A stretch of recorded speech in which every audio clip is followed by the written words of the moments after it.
Hey, everybody, welcome back. It is Beyond the Saga, where we talk about all the great stories outside of the Skywalker saga in any medium we can. I am David Cottingham here with Hannah Burr. How are you, Hannah? Doing great. You? Doing great. Back at it again. And this time, we had chose a story to talk about our first gaming story. Yes. Now, there's some great gaming stories out there. This one we're about to talk about, which is Star Wars Jedi Fallen Order. Of course, there's a story out there, a campaign story out there, Battlefront 2 with Inferno Squadron. There's Star Wars Squadrons out there right now. There's the Vader VR series. Tales from the Galaxy's Edge just dropped. So there are some great gaming canon stories out there. But this one... Man, this one is incredible. Now, this game, which was produced by Respawn, was released in November of 2019. I played it then. You just played it this past week. Yeah. So it's really fresh in your memory. Oh, it's fresh, all right. Yeah. So let's start off with overall impression of the gameplay and the story that you experienced. Story-wise, I think it's absolutely incredible. I absolutely love the story.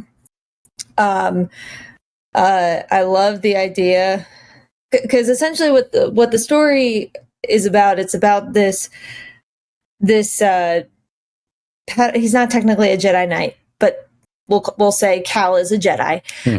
He's, thanks to his master Jaro, he survived Order 66. That's right. And so he is just trying to survive. And then he finds himself with this small crew, and they're trying to find a holocron because another Jedi through cute little droid BD1. Yeah.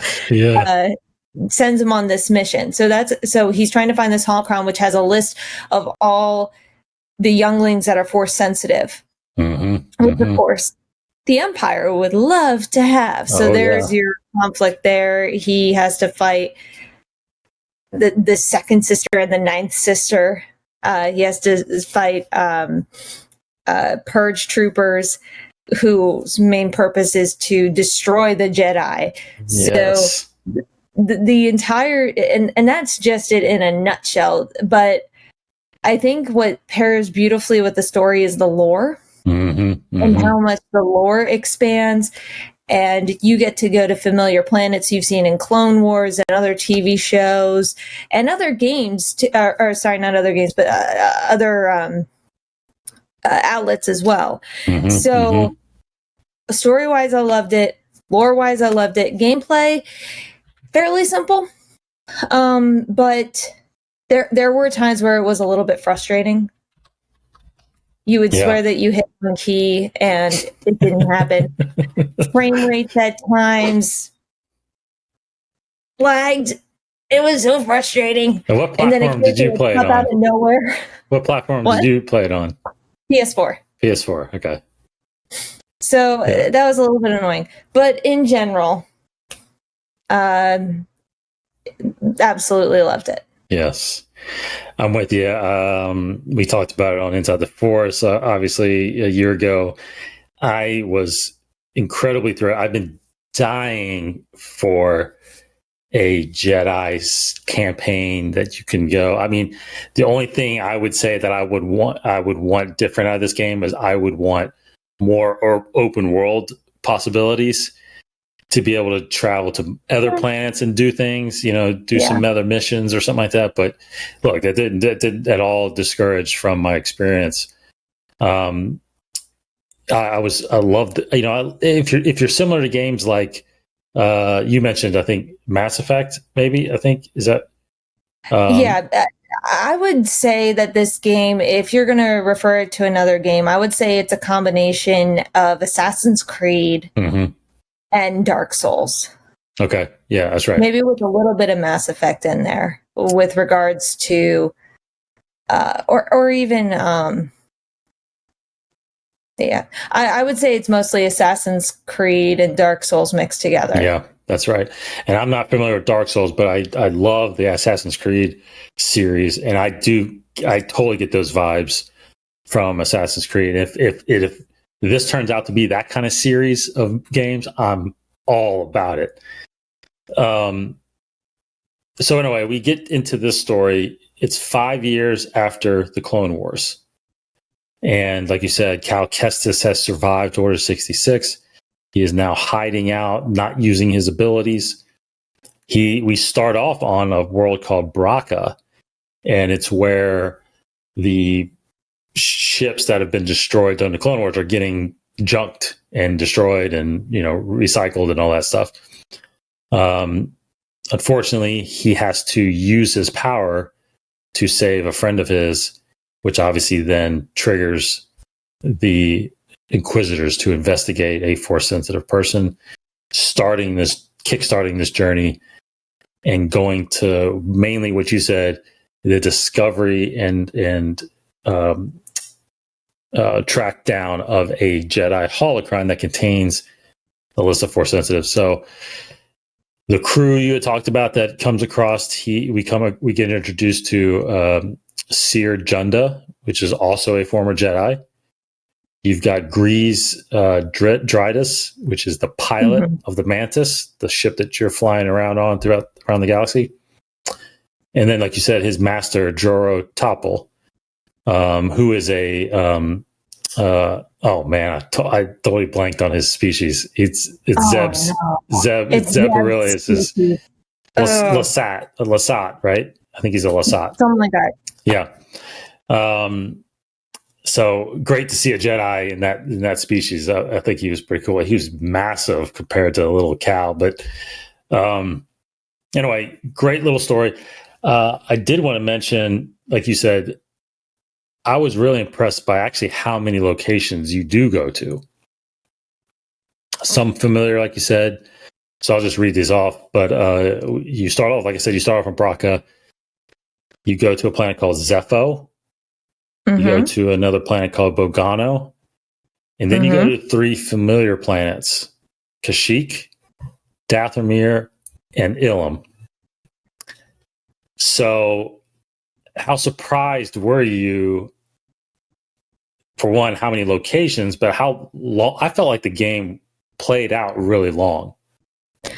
It did. And it's even longer because whenever you go to a planet, there are certain places you cannot reach because you have not learned X, Y, or Z yet. That's right. So if you're someone who wants to get everything so that you have the best advantage or the coolest outfit, the coolest skin on BD, the best saber, then a custom design, then it's going to be long because you have to go back and retrack your steps and make sure that you puzzle solve everything to get what you want to get everything. And also life stems and all of that jazz. But otherwise, it plays out really, really well, but you can also choose what order of the planet. Well, for most of the planets, you can choose the order in which you visit them. Yes. Yeah. But like you said, I remember, I think I chose, when I saw Dathomir pop up, I'm going there because I want to see what the planet really looks like. And I went there and I did a lot of things, but then, I got to a point where I couldn't go any further. And I had to go back to actually what the storyline was doing and then go in there. So it does, you do have to follow the story. But it does eventually lead you down the right path, and then you learn the right things in the right order. So what was, what was the 1 to 2 things that really surprised you about the story or characters that in this game? One thing that I have mixed feelings on is there are moments where you have a flashback to when his master was alive. And Jaro teaches Cal different things like force push, force pull, force flip, run up on the walls. Yeah, the running wall, all of that. I think that's a really cool way to sneak in a quick tutorial without having you put on the screen, do this, do this, do this. You get a flashback tutorial of Cal learning it when he was little. That's right. Part of me thought that was really unique and I liked it. But my husband and I were talking about this, and he mentioned that he thought it was a bit annoying because he would have rather something like Arkham Knight, where you have these abilities already, and then you learn different combos along the way. Yeah. Sure. Instead of you have to remember how to do force pull, force push. So the mixed feelings on that, but I like that. The other surprise I had was at the end of the game, but I don't know if we want to talk about that yet. Let's get to that. We can get to that. I do want to piggyback on what you're saying about the training, because I like you. I felt like it derailed the story just a tad, because a little you had to go in and do that. But I tell you what it did. What in the end I think it helped was that it helped the relationship of student and teacher when Order 66 came down. You knew who this person was at that point, and you knew how much he cared about Cal. And I loved that. Honestly, that was probably, besides the ending, which we'll get to, that was probably my favorite part of the game, was seeing another perspective of Order 66. Because again, we see it in episode 3. We see all these different scenarios in episode 3 of all these Jedi getting killed, but they're really, really brief, and they really come out of nowhere. Right? Most of them don't even know it's happening. Jaro figures it out and pretty much almost survives it himself. So I love that whole sequence, and because you do play during that sequence as well. You do, and I'll say it was very difficult to play through watery eyes. Because you better believe I was. yeah,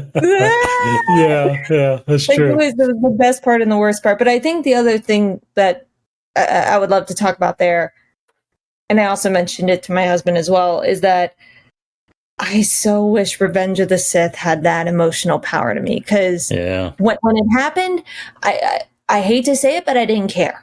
That sounds very cynical, but it was very much of like, oh, geez, that's awful. Versus this, you're like, yeah. No, you're right. You're right. It was more gut wrenching because you, as you said, you formed this bond with the Jedi in Order 66, in Revenge of the Sith. You're like, I barely know you. That's right. Yeah, you're exactly right, because the two most powerful Order 66 scenarios, I feel like, are this one, and then of course Ahsoka in the Clone Wars. Yes, you know, like the Clone Wars. Like you, I was crying because it's amazing seeing that play out with Rex.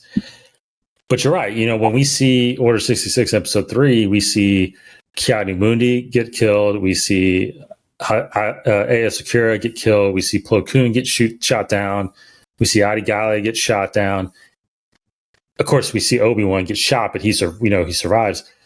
We see these brief occurrences of Jedi Fallen, but we don't really know them, you know. And of course, the ones we do know, we know they survive. Yoda, Obi-Wan. So you're right. It is a little bit. I remember the first showing. I felt impacted by it a little bit just because it was just crazy how it went down. But like you said, I'm not emotionally connected to those people like I am Ahsoka, and like you are with Cal and Jaro in this. So that is a good point. So let's talk about. So anyway, really quick before we get to the ending, yeah, like Hannah says, you know, the search for this holocron is brought up by a former Jedi Master that is thinking, if something were to happen, this is a way to rebuild the Order. Now, that is the beauty of the game. Go experience it. Go see what happens if and when you do find this holocron. Now, there is a Jedi I do want to talk about that pops up on Dathomir. Yes. you do fight another Jedi that is kind of flirting with light and dark. I don't know. I was very surprised during that part. Were you surprised, or how did you think? What do you think about that? Well, with sorry, I had to look at his name again because I keep forgetting it. With Terran, Malicos. Yeah. He was definitely flirting with the dark side a little too much because his crystal's already blood. That's right. So right there, you're like, yeah. I think though that also it brought up this whole concept that I really, really like, and I think it kind of helps when you talk about The Last Jedi, because I'm not a huge fan of The Last Jedi. I'm not either. I'm not. But I think it helps support this whole, and I can't believe I'm saying this whole idea of Luke catching a glimpse of the dark side and wanting to kill Kylo, or kill Ben. Because the meeting Terran, it just brings up this idea that anybody can be tempted by the dark side. All it takes is a little bit of justification, a little bit of rationalization, and all of a sudden you wake up and you go, how did I get this far? Right. So I think that becomes a theme that everybody, all the Jedi are always tempted by the dark side. Mm-hmm. It's always there.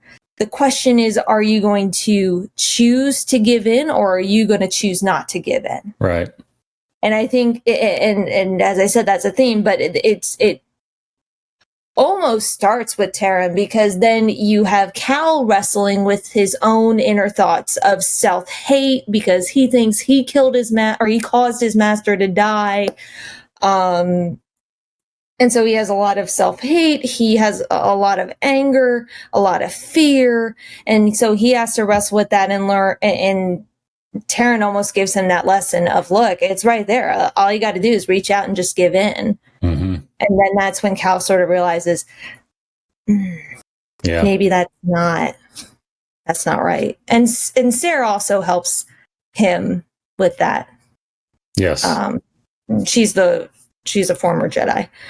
So that was my takeaway from Terran. Good. I agree with all that. Now, of course, we won't talk about, there's a lot of twists and turns in this game that is worth part of the story that you want to experience as you go. So we won't talk about those, but we will talk about the ending, because I think it's out there enough and it's not that big of an impact on the story necessarily. Mm-hmm. But I'm just going to flat out say it. There is towards the end of the game, there's an appearance by none other than Darth Vader.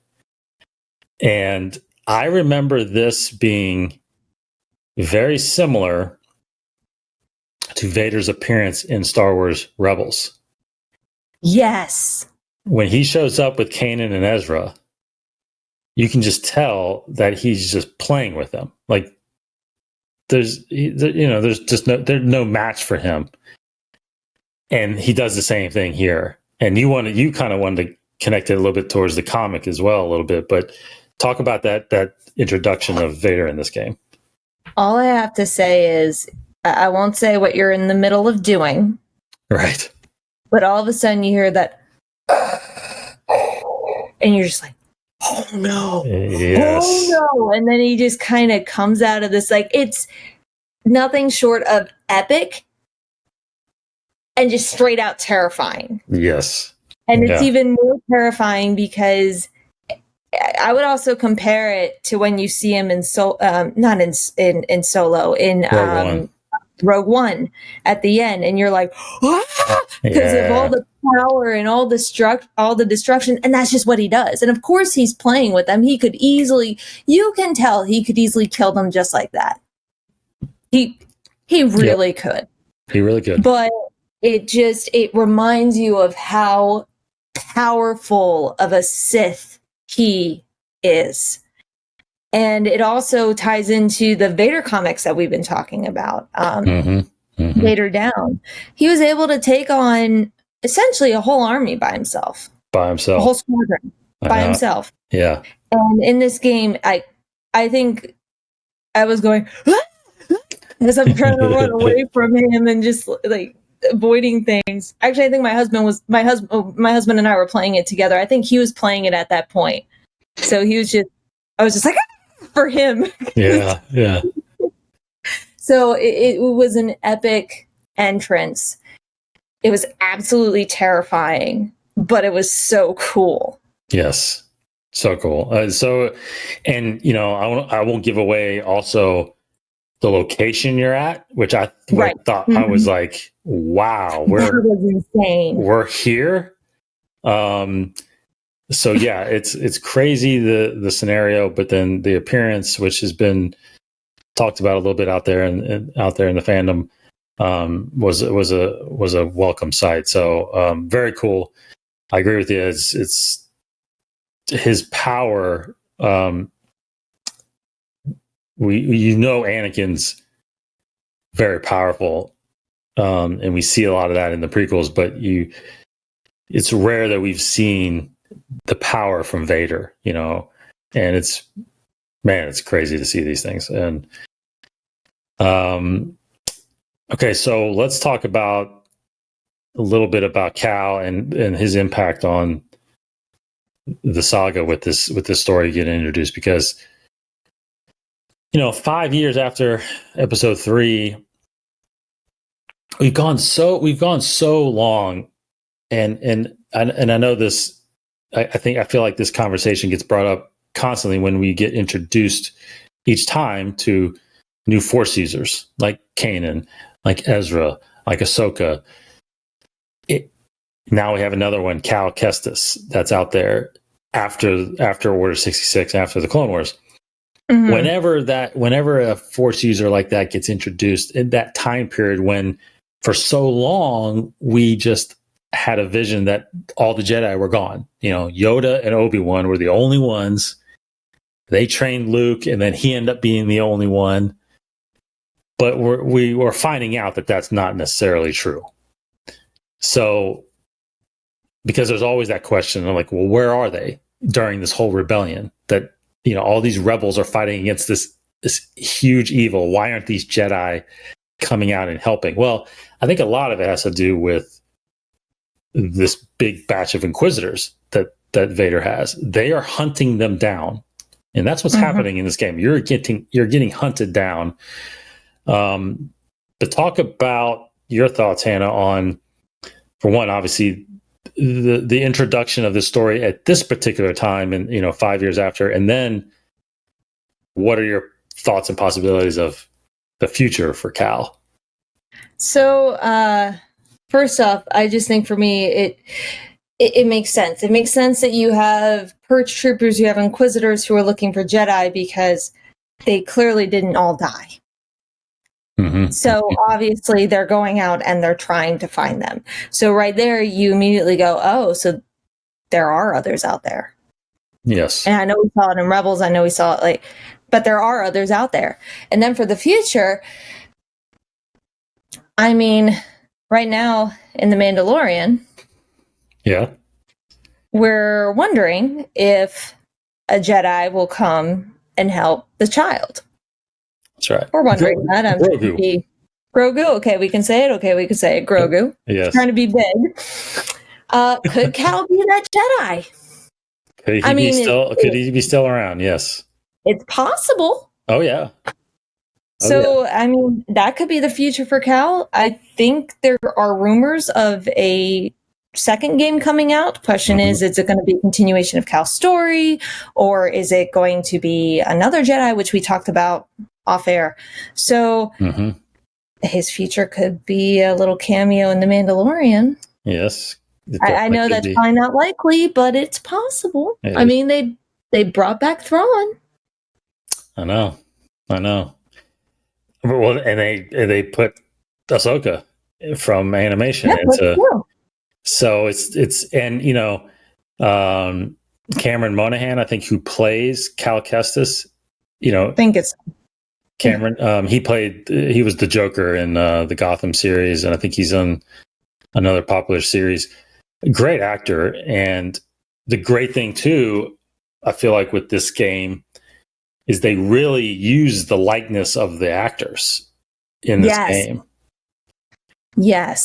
So obviously, besides the aliens, but the humans really reflect their real life personas, and so you can easily move him into live action, easily. Oh, yeah.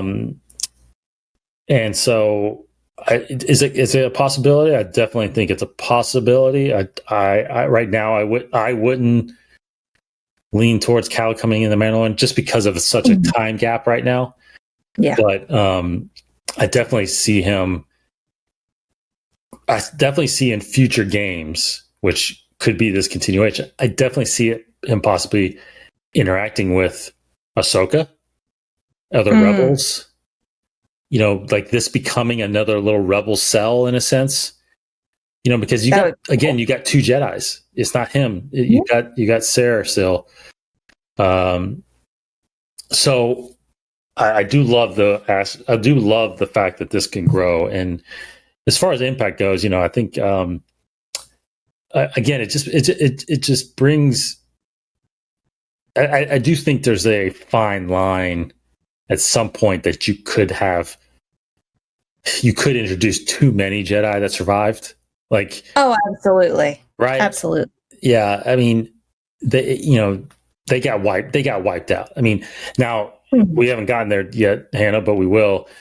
The Vader Volume 2, which takes place, the comic series that takes place right after Episode 3. And one of the first one or two issues in that series, it is Vader getting tasked with hunting down the remaining Jedi. And in the book, there is a list of Jedi that they suspect survived. It's in Arabash, but you can obviously translate it. And, one of them says Yoda, one of them says Obi-Wan, and one of them says Ahsoka. And then there was other, like Jocasta Nu, who was the librarian. And there were another. So there was about, you didn't see the whole list, but you're assuming there's probably a dozen, 2 dozen maybe, that they're hunting down. So as long as it stays that contained, I'm totally fine with it. But if you end up being for some reason, which I don't think they ever would, but if you end up getting into like the 50s or 60s of these Jedi, because at the time of Episode 3, if I remember correctly, I might be wrong about this. I might have to correct myself. Because at the height of the Jedi, there's thousands and thousands of them. But at the end of the Clone Wars, there were so many that just died in battle. I think you only had a couple hundred left by the time Order 66 was executed. So you lost, obviously, a majority of them then, if not all. Obviously, the point was trying to get rid of all of them. So anyway, I think that this is okay. It's interesting that they're really choosing Padawans that have survived more so than the Masters. Right? So with Ahsoka surviving, with Cal surviving, you do have a couple Masters like Jocasta Nu and Yoda and stuff. But the idea was that all the younglings were, apparently wiped out by Anakin, although Grogu survived, we find out. So, but yeah, so good story to have that pop in. Okay, so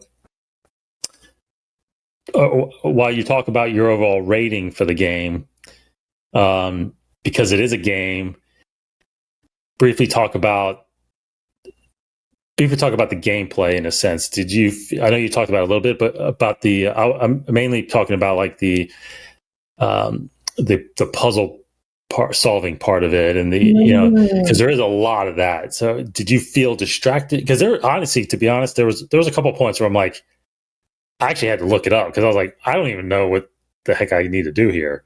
I was to the point where I refused to look it up. I refused. I know, but I'm a story guy now with Assassin's Creed or with Batman. Like I'm like, yeah, I'll just keep doing it. I won't look because I can take my time This, I was like, I want to know what's next. So at some point, I was like, after spending like a whole night trying to figure it out, I'm like, I gotta just figure out what this is. So anyway, I think I only did that one time. I think it was the part where you had to like turn on a bunch of wind tunnels and move the balls around. Like, I was just like, man, this is so. Anyway, talk a bit about what you thought about that, and then of course your overall rating. I really liked it. I love the puzzles. I love the figuring out of how do you get to X, Y, and Z. Now, I had the benefit in which my husband and I were playing it together. So we were able to be like, oh, you can do this, oh, you can do this, blah, blah, blah, try this. Like, so I had that benefit. But I really liked it because it shows that, you know, it to me, it almost felt like Cal was going through his own trials to become a Jedi. Mm-hmm. So you were going through, like, obviously it's not the same, but you're going through these different steps. You're going through these puzzles. You're going through all of these problem solving modes. I liked it. I liked it a lot. I love the interactions. I love the surprise stars we get in there as well. I won't spoil that. Yep. To me, it flowed really well. The puzzles didn't take it away from me. Mm-hmm. Just a couple mechanics did. So for me, I would give it a 4 out of 5. Nice. So overall, that's overall. Would story be a 4? Or it didn't distract from the story for me at all. I loved the story.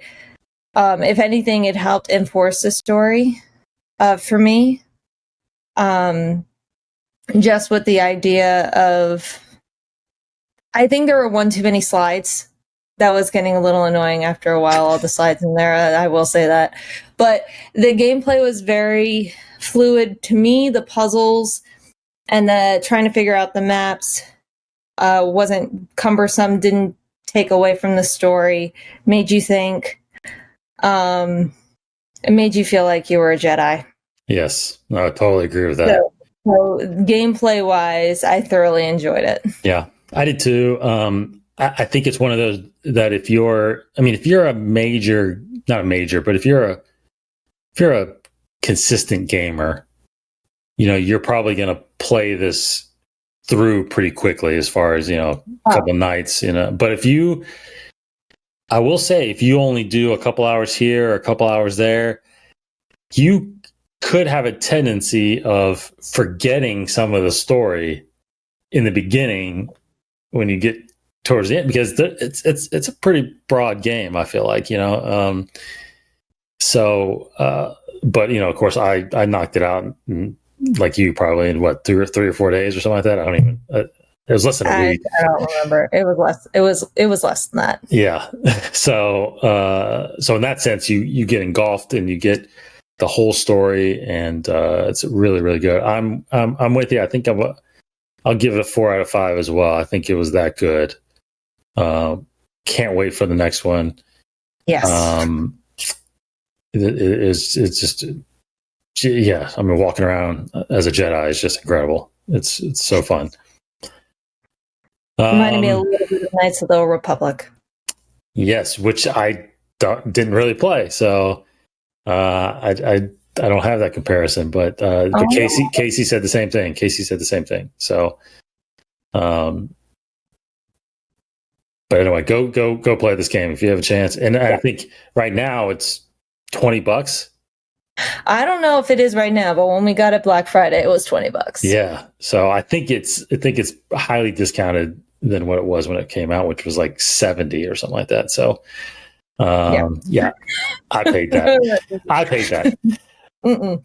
Sorry. Yeah.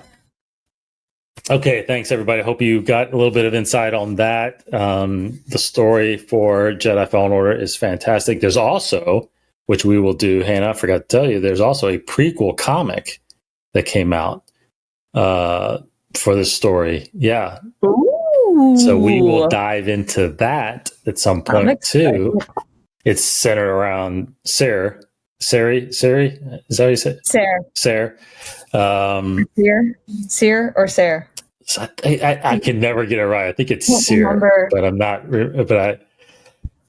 But she, it's about her and her master prequel. Yeah, it's pretty nice. It's pretty good. So we'll get into that at some point too. All right. Thanks everybody for watching. Thanks everybody for listening. Of course, if you can subscribe to us, you can get this on the podcast feeds anywhere you listen, or you can go to our YouTube channel, youtube.com/Inside the Force. Hit that subscribe button. This is a playlist on there beyond the saga. We have some great content on there. Comics that we're doing, novels, games, of course. Right now we're mainly focused on the Vader comic series as well as the Thrawn books, but we are throwing in stuff like this that has an impact that we feel like needs to be told. So keep listening, keep watching, and we really appreciate it. Thanks, Hannah. Thank you.